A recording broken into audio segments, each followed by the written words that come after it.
E quero agradecer ao meu pai pelo convite de poder estar aqui com os irmãos, louvando o nome do Senhor, e dizer para ele que o Senhor um dia plantou essa semente, né?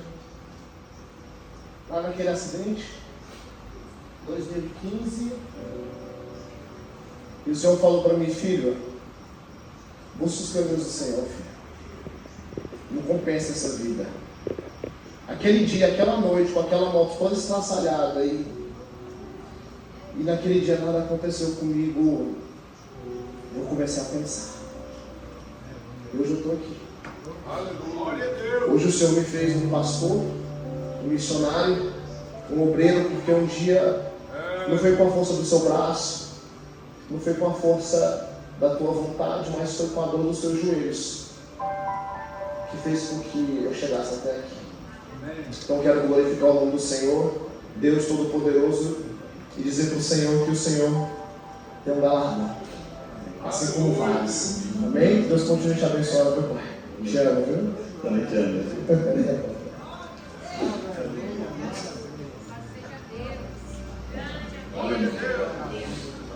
Glória a Deus, eu sou da igreja do Papai do Senhor, amém?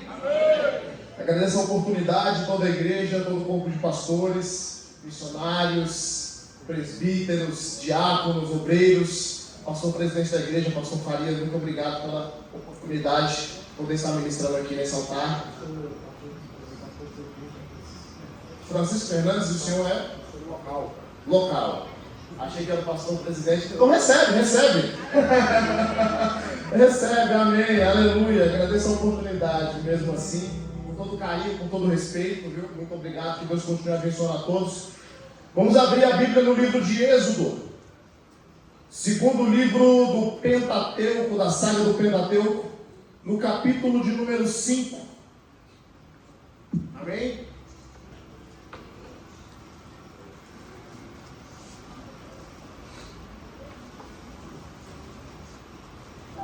Quem encontrou diz amém. Amém. Quem não encontrou diz misericórdia. Um livro fácil desse, está bem simples, né, irmãos? Vamos à leitura do versículo 1 até o versículo de número 9. E a palavra diz assim: mais tarde, Moisés e Arão foram falar com o rei do Egito e lhes anunciaram: assim diz Yahvé, o Senhor Deus de Israel: deixa meu povo partir para que possam celebrar uma festa em meu louvor no deserto. Replicou o faraó: quem é Yahvé para que ouça a sua voz e deixe Israel partir? Não conheço o Yahvé, tampouco permitirei que os israelitas saiam de minhas terras. Então eles explicaram: o Deus dos hebreus veio ao nosso encontro.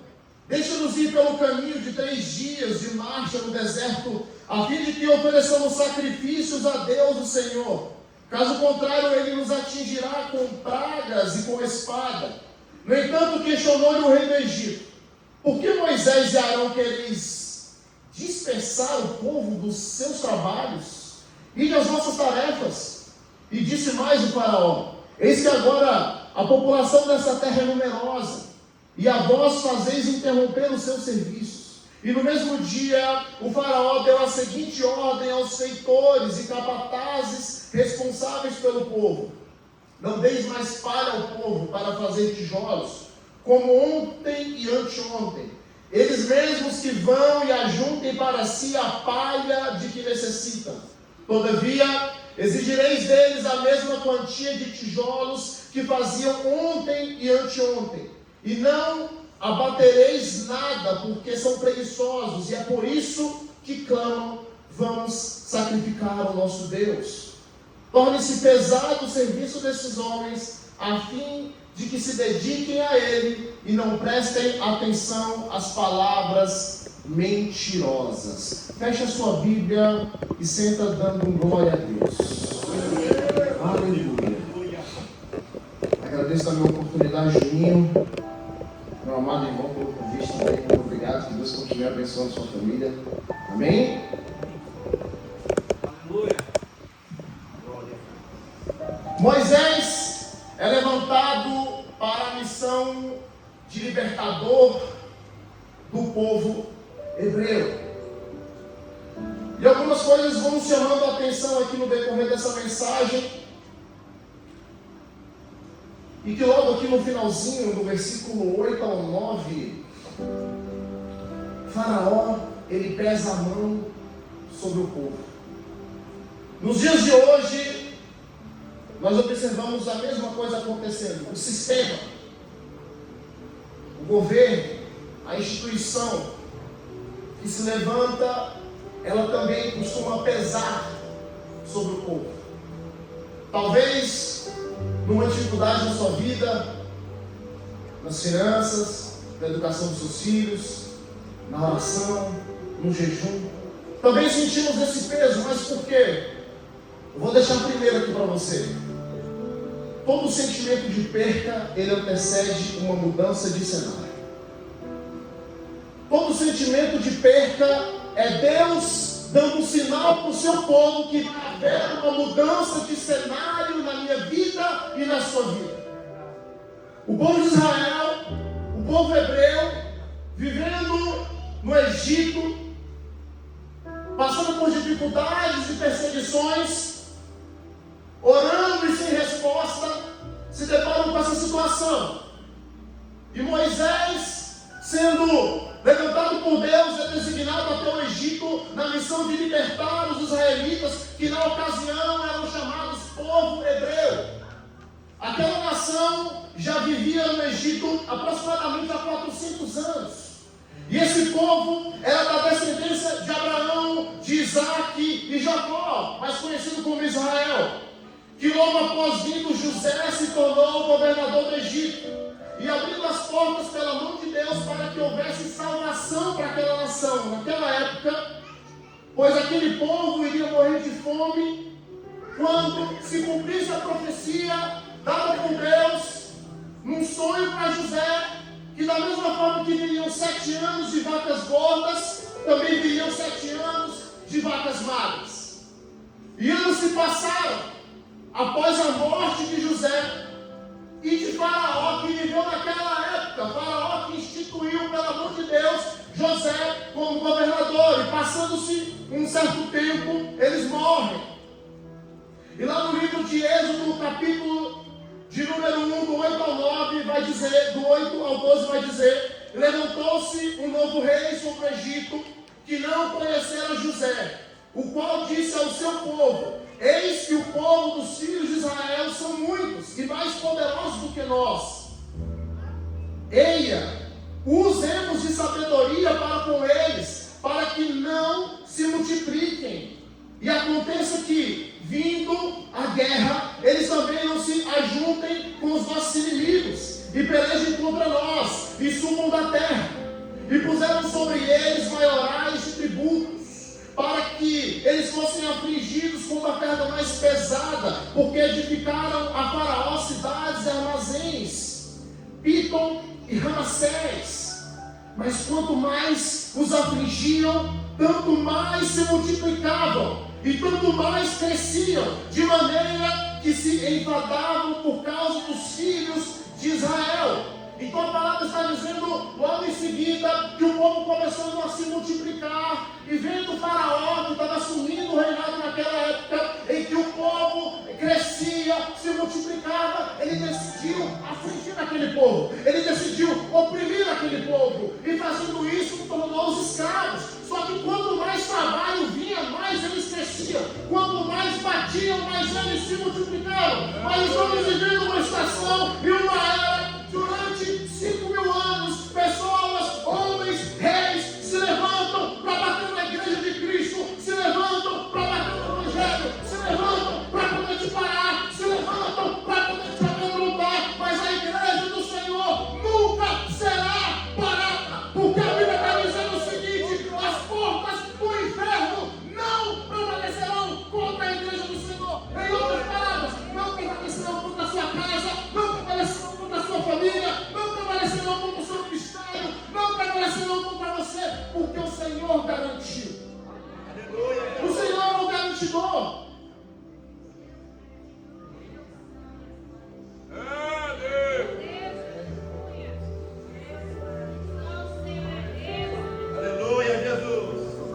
E vendo que o povo hebreu se multiplicava em multidões, ele resolveu aplicar uma lei que os tornaram escravos durante 4 centenas de anos. E viveram ali em um tempo de oração sem resposta. Quanto tempo talvez você não está orando e não vê resposta? Quanto tempo você está pedindo e não tem resposta? Quantos cultos, quantos jejuns, quantas leituras, quantos joelhos dobrados na madrugada, quantas vezes você tem orado pelos seus, quantas vezes você tem orado para Deus abrir uma porta para mudar a sua realidade e talvez essa resposta ainda não veio. Aquele povo viveu 400 anos orando sem ter resposta. E lá em Êxodo 3:7 vai dizer: certamente tenho observado a opressão e a miséria sobre o meu povo no Egito. Tenho ouvido o seu clamor por causa dos seus feitores e sei quanto estão padecendo. Deus fala para Moisés: eu estou vendo a oração daquele povo. Eu estou vendo o clamor e o quanto eles estão padecendo. Isso quer dizer que a sua oração, por mais que ela não tenha resposta, não significa que Deus não está vendo. Não significa que Deus não está fazendo nada. Não significa que os céus não estão se movimentando. Quem disse que para Deus fazer você precisa ver? Às vezes nós achamos que para Deus fazer alguma coisa, os nossos olhos precisam estar vendo. Deus tem que usar um profeta para falar comigo. O pastor precisa me ligar nesse momento e me entregar um recado.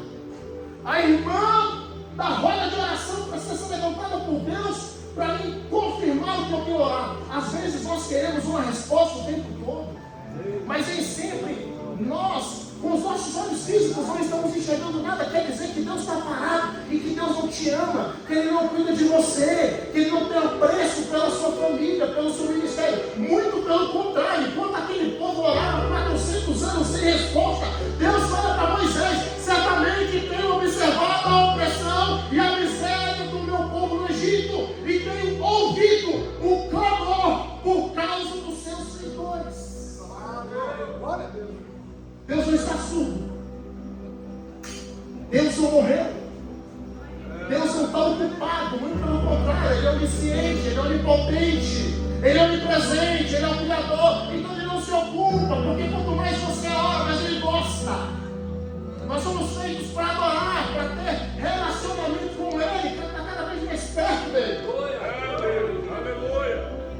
E foi esse o motivo que Deus levanta Moisés para essa missão.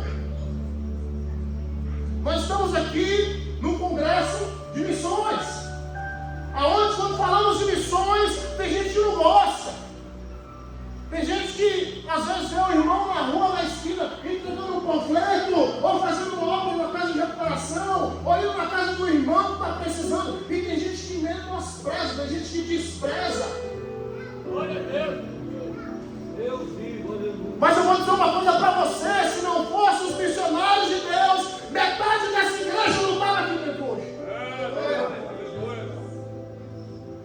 Metade dessa igreja não tinha se convertido. Porque através do ID da palavra do Senhor que Ele alcança os corações. Nós estamos vivendo o nosso tempo. O tempo que Deus preparou para nós. O nosso ano, ele é dividido por 4 estações: o outono, o inverno, a primavera e o verão. E como em Provérbios a Bíblia vai relatar que existe tempo para tudo: tempo de plantar, tempo de colher, tempo de chorar, tempo de sorrir. Assim como o Senhor também diz que haverão tempos de aflições, mas tenham bom ânimo. Aleluia. Qual é a sua estação? Qual é o tempo de Deus para a sua vida? O que Deus tem te revelado, para onde Ele tem te levado, para onde Ele tem nos impulsionado como igreja? Ficar dentro das nossas casas assistindo Netflix? Ou estarmos utilizando as nossas redes sociais para propagar o Evangelho? Estarmos utilizando a nossa garganta para falar da palavra? Estarmos cumprindo o chamado do apostolado lá atrás e até nos dias de hoje? Precisamos permanecer de pé. Aleluia. Moisés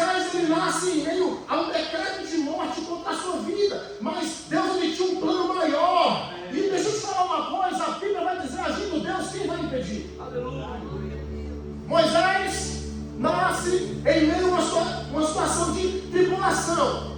O decreto era: as crianças, o decreto para as parteiras, quando nasceu um menino, mata. Nasceu um menino, mata. Aquela criança, Moisés, não tinha nenhum tipo de conhecimento, não tinha nenhum tipo de consciência, não podia fazer absolutamente nada. Ou seja, só quem podia o salvar era Deus. Ninguém poderia livrar Moisés, até porque ele sendo um bebezinho, não poderia correr, não poderia se defender, não poderia fazer nada. Mas o Senhor tinha um plano maior sobre a vida dele. Assim como ele está dizendo para você, ele tem um plano maior para você. Ele tem um plano muito maior. Se você pensa que você está vendo de tudo, Deus vai mostrar para você que você não sabe nada.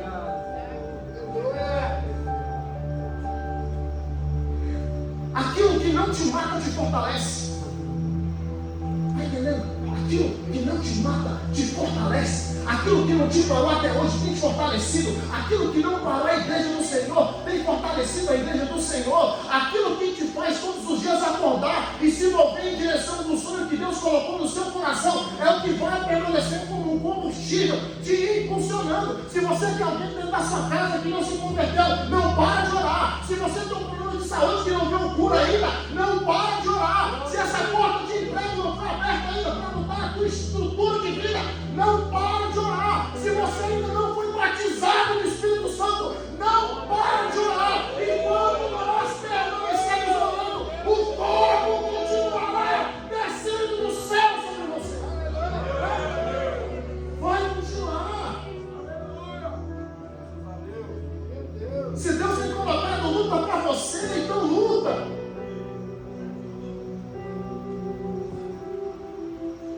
Porque se você ainda não venceu, é porque a luta não acabou. Porque de Gênesis a Apocalipse, esse Deus que nós servimos nunca perdeu uma guerra e não vai ser a sua que ele vai perder.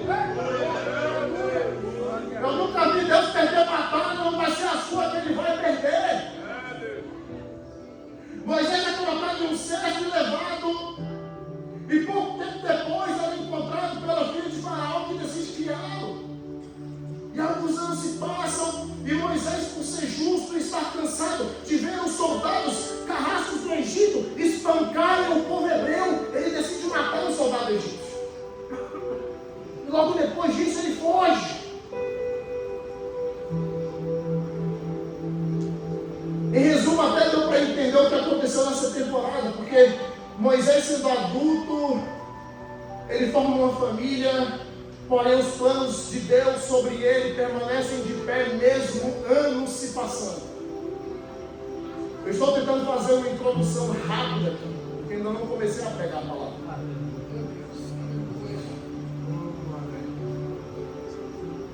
Um povo que viveu aproximadamente 400 anos clamando a Deus sem resposta.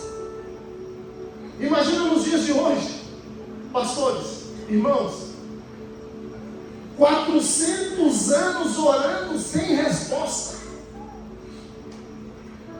Se com a presença do Espírito Santo de Deus, hoje, outorgada, liberada por Cristo, após a sua ida, deixou para nós o Consolador, o Garantidor, que Ele voltaria.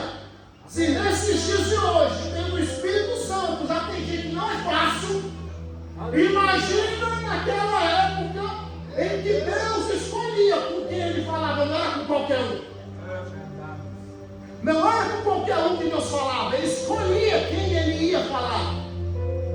Agora imagina aquele povo escravo, sofrendo todo dia, sendo enxotado, humilhado, comendo o que Faraó queria, morando num barraco de papelão, não sei nem que material era naquela época, porque eu não estudei ainda sobre esses detalhes aqui.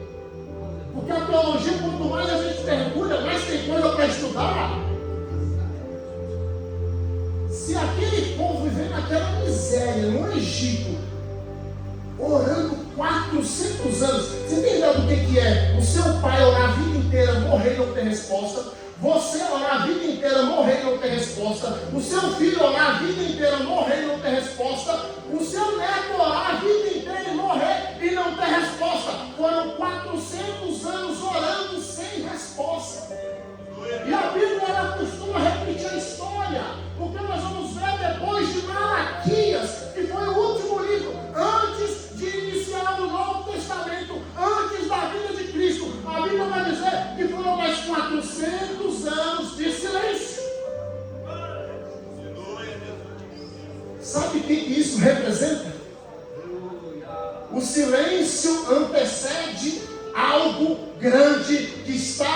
por vir sobre nós.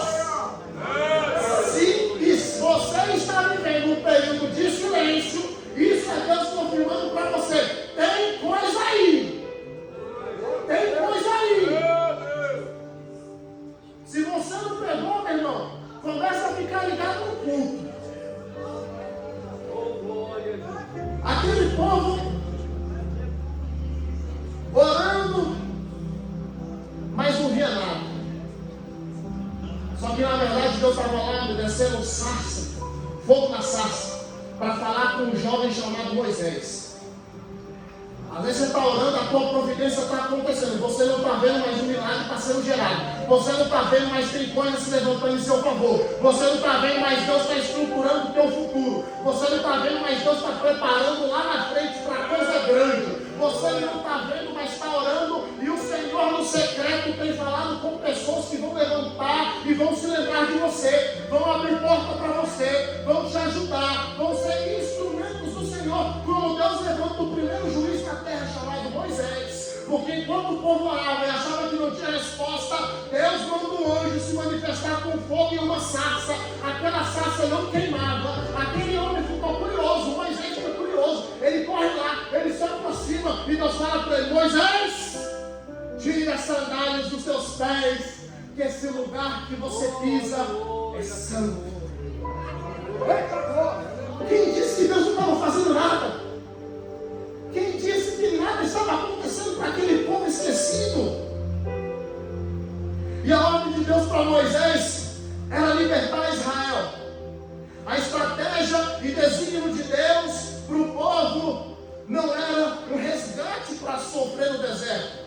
Agora vai vir uma quebra de paradigma muito grande, mas vamos ler aqui no capítulo 3 de Êxodo, do 7 ao 10. E disse o Senhor: tendo visto atentamente a aflição do meu povo que está no Egito, e tenho ouvido o seu clamor por causa dos seus exatores, porque conheci as suas dores, portanto, desci para livrar das mãos dos egípcios, e para fazê-los subir, presta atenção, e para fazê-los subir daquela terra, uma terra boa e larga, uma terra que mana leite e mel, ao lugar do cananeu, do Eteu, do Amorreu, do Perizeu e do Eveu e do Jebuseu. E agora eis que o clamor dos filhos de Israel é vindo a mim, e também tenho visto a opressão com que os egípcios vos oprimem. Vem agora, pois, que eu te enviarei para Faraó, para que tires o meu povo, os filhos de Israel, do Egito.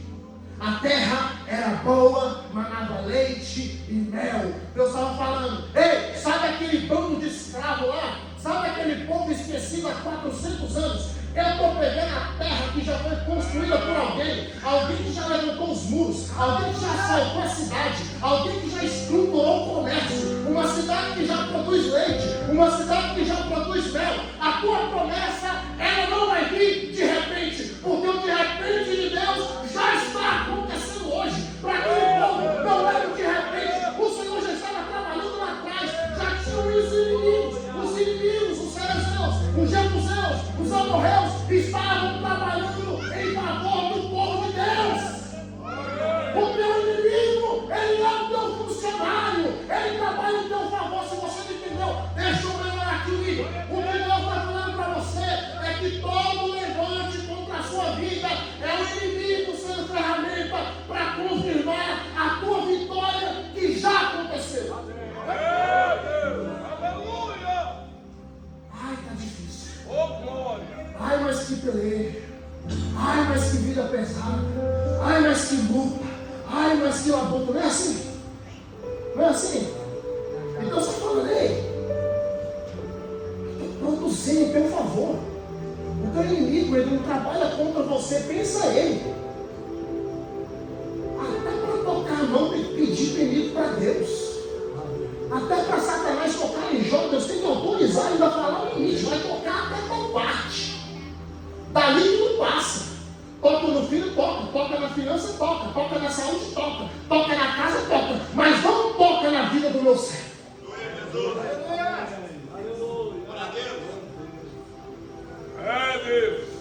A terra era boa, manava leite e mel. Engraçado é que existe jargão aqui em Brasília, e muita gente fala que Brasília é a terra que manda leite. Brasília é a terra que manda leite, não. E ainda que tem muita gente que despreza, pragueja, fala mal do lugar que vive. Deixa eu falar uma coisa para você. Mas enquanto você não entender qual é o teu propósito de Deus aqui contigo, você jamais vai descobrir o sonho que Deus tem para você. Tem gente que mora aqui e reclama. Tem gente que reclama da casa que mora. Tem gente que reclama da roupa que vive. Tem gente que reclama do carro que anda. Tem gente que reclama da comida que come todo dia. Tem gente que reclama de tudo o tempo todo. E Deus está falando, ei, eu te entreguei uma terra que manda leite e mel. E Jesus vai dizer, aonde pisar os teus pés, você dominará. Você dominará. A gratidão é um impulsionador de milagres. Temos que parar de reclamar mais. Temos que parar de murmurar mais sobre igreja e passar a agradecer. Você agradeceu a Deus porque você não acordou numa cama de hospital respirando com a ajuda de aparelho? Ah, mas reclamou porque não tinha gasolina para vir para o culto? Você agradeceu porque tinha arroz e feijão para poder comer com ovo frito, uma linguiça, uma carne? Não, mas reclamou porque a luz acabou, porque caiu a energia.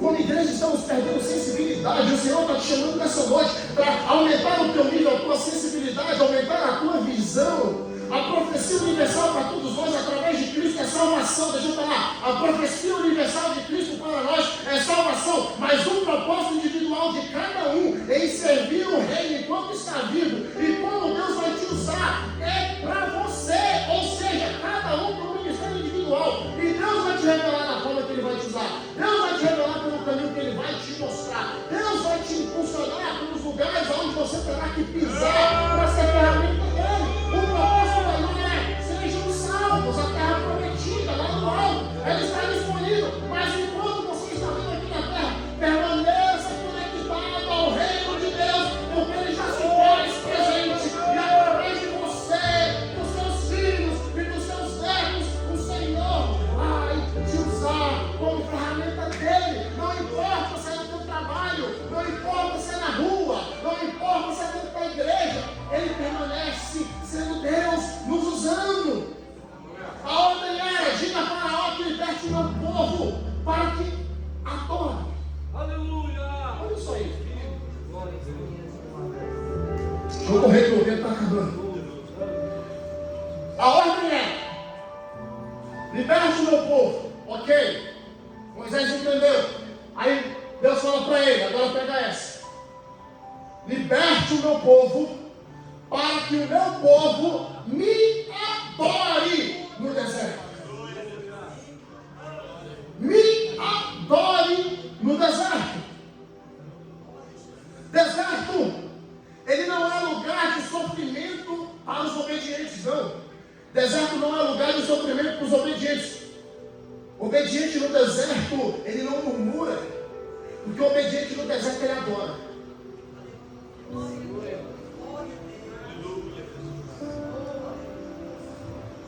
Quem você tem sido no deserto? Quem você tem sido no deserto? A ordem de Deus era: liberta o meu povo para que me adore no deserto. Aí nós estamos acostumados a achar que deserto é lugar de sofrimento, deserto é lugar de luta, deserto é lugar de dor, deserto é lugar de dificuldade. Deus te trouxe aqui nessa noite para mudar esse paradigma colocado pelo homem na tua cabeça. Deserto não é lugar de sofrimento, deserto é lugar de crescimento, deserto é lugar de mudança de estágio, deserto é lugar de impulsionamento, deserto é lugar de avanço, mas acima de tudo, deserto é lugar de adoração.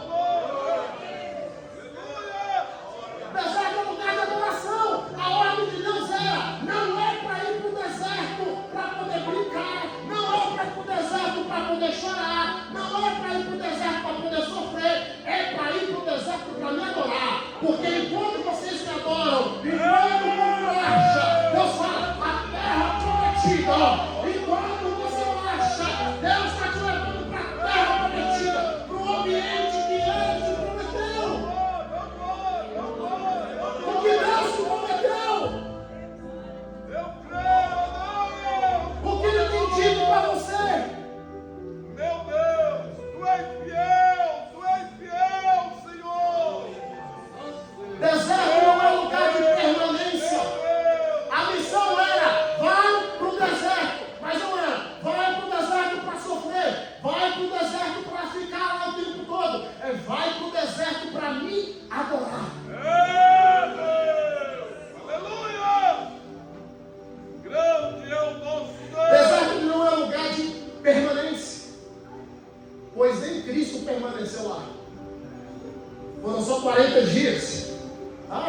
povo, a Bíblia está repetindo, foi 400 anos o povo hebreu no Egito, mas 400 anos depois de Neemias, e agora 40 dias, não era 40 dias a promessa, a terra prometida, e Cristo passou mais quantos dias no deserto?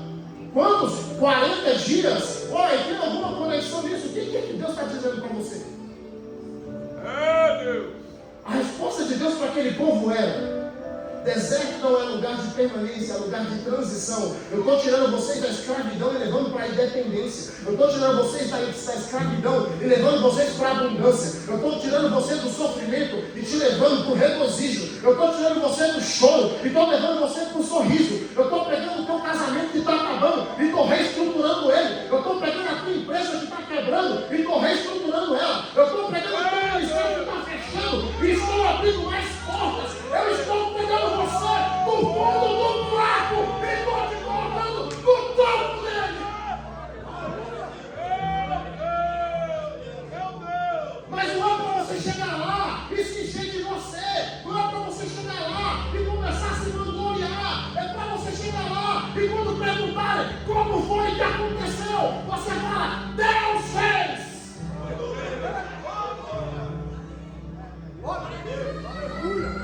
Não foi a força do teu braço que fez, foi Ele. É Deus.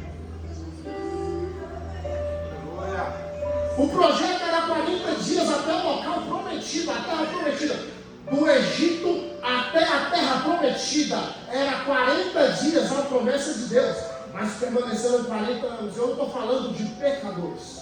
Não estou falando de ímpios. Não estou falando de desconhecedores da palavra. Nós estamos falando de um povo hebreu, descendente de Abraão, de Isaac, de Israel, de Noé, de Terá, descendente dos homens de José, dos homens levantados por Deus para serem os heróis da fé da época.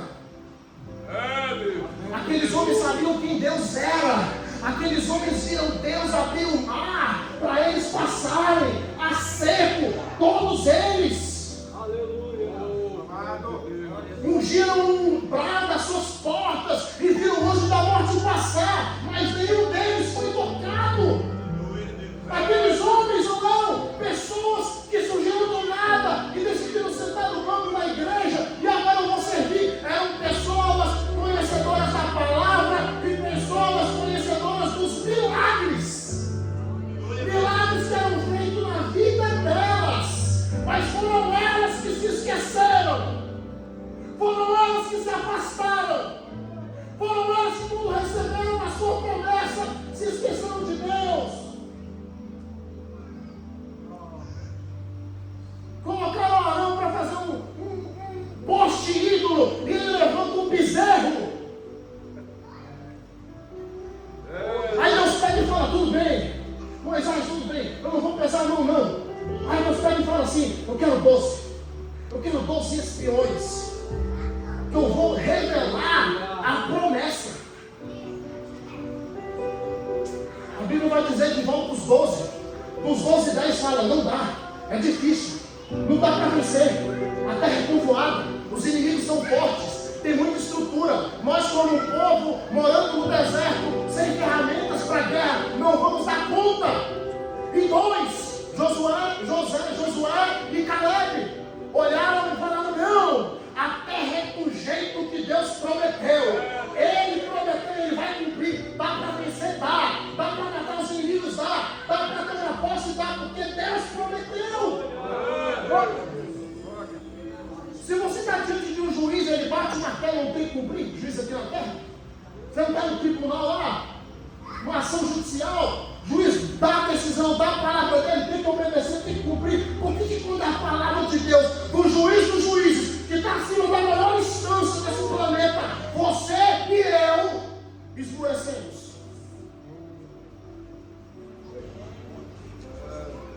Quando é o delegado da Polícia Civil que fala, todo mundo obedece. Quando é o ministro Alexandre de Moraes que fala, todo mundo obedece. Mas quando é o ministro dos ministros, o alfa, o ômega, o juiz dos juízes, fala, o que você faz?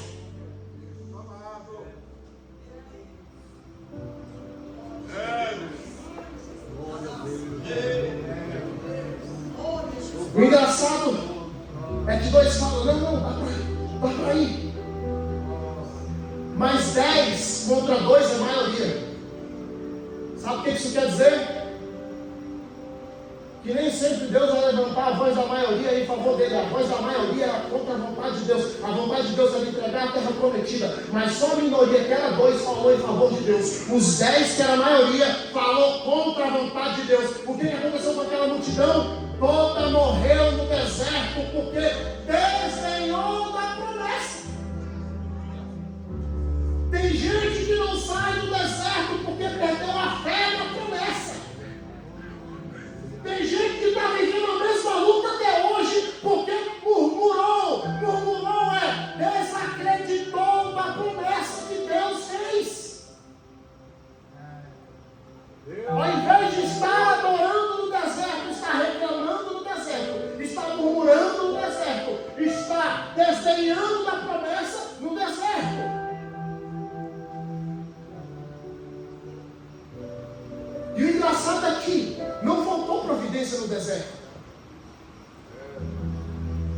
No deserto não faltou mantimento. Glória a Deus. No deserto não faltou presença de Deus. No deserto não faltou unção. No deserto não faltou palavra. Não é assim no deserto? No nosso deserto não falta palavra. No nosso deserto não falta unção. No nosso deserto não falta a presença de Deus. No nosso deserto não falta mantimento. Deus providencia porque um justo não medira o pão. No nosso deserto não falta nada, assim como lá. Para os hebreus não faltou sombra. Tu já viu no deserto ter sombra? Já viu no deserto ter sombra? No deserto não tem sombra, mas para o povo de Deus teve. Louvado seja Deus. Não faltava calor à noite. Porém, no deserto, para quem já pisou lá ou para quem estudou, sabe que é calor gigantesco durante o dia. E frio extremo durante a noite. Não fazia frio de noite. Qualquer um poderia ir para o deserto e morreria congelado, porque o deserto a temperatura é abaixo de 0. Não sou eu que estou dizendo, os estudos e quem quiser lá no deserto, fique à vontade. Vira uma madrugada lá, só de regatinha e calça, que você vai ver. Mas para o povo de Deus não teve frio. No deserto congelante, para o povo de Deus não teve frio. No deserto tem comida? Não, por quê? Porque não dá para plantar. Não dá para caçar, porque não tem vida no deserto. Não tem como plantar na areia, porque a terra não tem adubo, a semente, ela não prospera. Mas para o povo de Deus, no deserto não faltou comida. No deserto tem água. Mas para o povo de Deus não faltou água. Você não entendeu?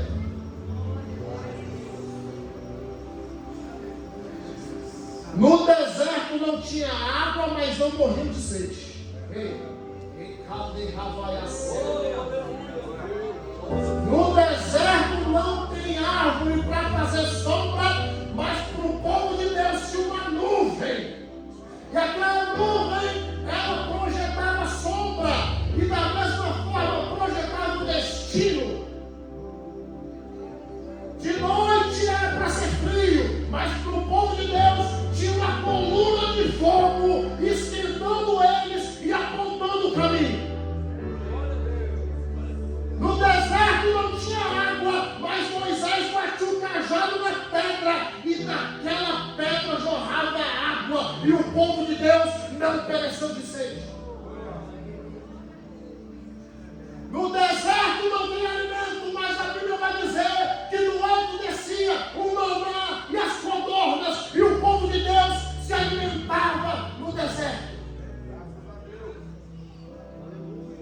No deserto, onde não tinha shopping para comprar roupa, não tinha um brechó na igreja para comprar roupa, mas a Bíblia vai dizer que a roupa do povo de Deus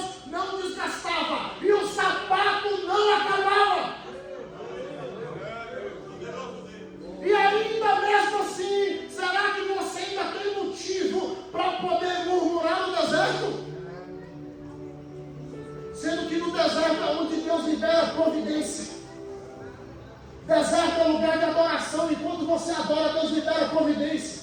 Enquanto você louva, Deus libera providência. Enquanto você busca, Deus libera providência. O teu deserto não é lugar que você vai morrer. Não é lugar que você vai ficar paralisado. Não é lugar, não é o ponto final da tua história. O deserto é uma vírgula. Aleluia.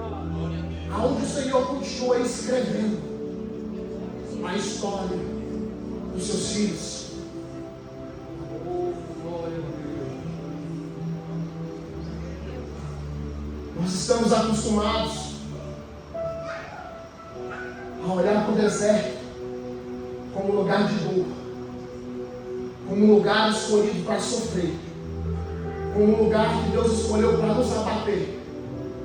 Mas Deus me trouxe aqui para poder dizer para a igreja que deserto é lugar de adoração, que deserto é lugar de permanecer adorando, mas em transição. Deserto não é lugar onde você vai ter um ponto final e acabou. Deserto é o lugar que Deus se levantou para crescimento. Isso me faz lembrar de Elias para poder encerrar. Bendito Deus. Quando Deus levanta Elias para a maior guerra da sua vida, para a maior batalha da sua vida, contra Acabe e Jezabel e 400 profetas, a palavra vai dizer que Deus manda Elias para o Querite. Deus pega Elias e coloca dentro de uma gruta chamada Querite. Naquela época Elias já tinha lançado uma profecia, segundo a palavra dele, não vai chover. Naquela época já não chovia. Naquela época já não encontrava água fácil para beber. Naquela época já não encontrava alimento fácil para comer. Mas Deus fala para Elias: vai para o Querite. Aí sabe o que acontece no Querite? Querite significa levantamento de estatura. Querite significa unção dobrada. Querite significa Deus te levantando para o próximo nível. Querite significa Deus te preparando para a vitória de mais uma guerra. Quando Deus coloca Elias dentro do Querite, a palavra vai dizer que ele pega um corvo, aonde não tinha água e os animais morriam e a terra era seca. Para Elias não faltou pão e não faltou carne. A Bíblia vai dizer que não chovia, mas para Elias do Querite tinha uma fonte, uma nascente de água que Deus colocou lá dentro para ele beber. Derramando o rebaço. Glória a Deus. Não importa o teu deserto, não importa a tua dor, não importa quem te confronta, não importa o tamanho do teu inimigo amanhã. Quando eu era do mundo, o domingo era o dia que eu mais enchia a minha cara de cachaça, porque segunda-feira eu já tinha os problemas para resolver. Então era o dia que eu mais me enfiava no buraco. Mas Deus me ensinou que domingo não é dia de se enfiar no buraco que nós queremos. Domingo é no dia de nós nos enfiarmos no lugar que Ele preparou, a casa dele, a igreja dele. É aqui, aqui é o nosso Querite. Aqui é onde não vai faltar pão, aqui é onde não vai faltar carne, aqui é onde não vai faltar palavra, aqui é onde não vai faltar presença, para que amanhã aquele que se levantou contra você vai ter que se ajoelhar, porque o maior é aquele que te enviou, maior é aquele que te prometeu. Deus não é filho do homem para mentir, e nem tampouco para se arrepender do que ele disse.